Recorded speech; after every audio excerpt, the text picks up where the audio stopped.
नमस्कार भारत, मैं कुणाल सिंह आपका स्वागत करता हूं और विषय ग्रुप में वैशेषिक दर्शन लेकर आया हूं।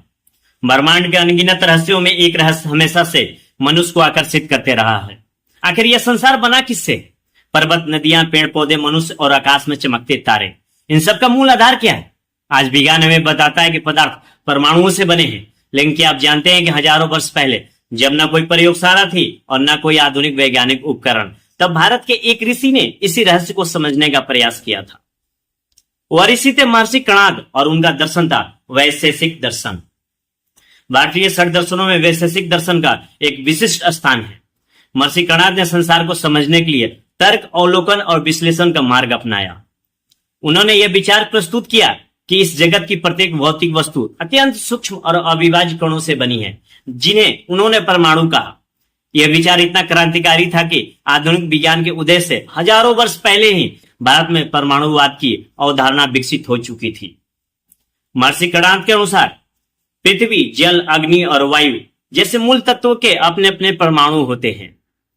ये परमाणु आपस में मिलकर विभिन्न पदार्थों और वस्तुओं का निर्माण करते हैं। जब उनका संयोग होता है तो नई वस्तुएं उत्पन्न होती हैं, और जब उनका वियोग होता है तो वे नष्ट हो जाती हैं। इस प्रकार वैशेषिक दर्शन संसार के परिवर्तन और विकास को किसी चमत्कार का परिणाम नहीं, बल्कि प्राकृतिक नियमों और परमाणुओं की क्रियाओं का परिणाम मानता है। लेकिन वैशेषिक दर्शन केवल पदार्थों की चर्चा तक सीमित नहीं है, यह आत्मा और चेतना को भी उतना ही महत्व देता है। महर्षि कणाद के अनुसार आत्मा एक स्वतंत्र और शाश्वत तत्व है, जिसमें चेतना का गुण विद्यमान रहता है। मनुष्य का ज्ञान, अनुभव और विचार उसी चेतना के माध्यम से संभव होता है। इस प्रकार यह दर्शन भौतिक और आध्यात्मिक दोनों पक्षों को संतुलित रूप से समझाने का प्रयास करता है। संसार को व्यवस्थित रूप से समझने के लिए वैशेषिक दर्शन ने 7 पदार्थों का सिद्धांत प्रस्तुत किया: द्रव्य, गुण, कर्म, सामान्य, विशेष, समवाय और अभाव।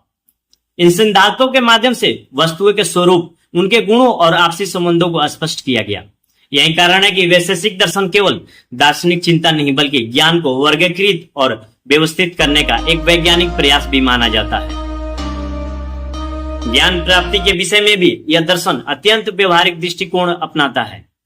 इसके अनुसार सत्य तक पहुंचने के 2 प्रमुख साधन हैं: प्रत्यक्ष और अनुमान।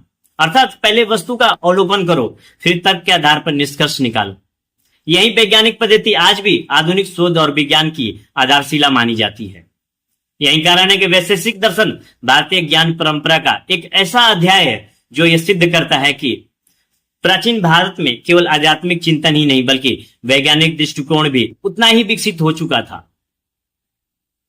महर्षि कणाद ने मानवता को यह संदेश दिया कि सत्य तक पहुंचने का मार्ग अंधविश्वास से नहीं, बल्कि जिज्ञासा, तर्क और विवेक से होकर जाता है।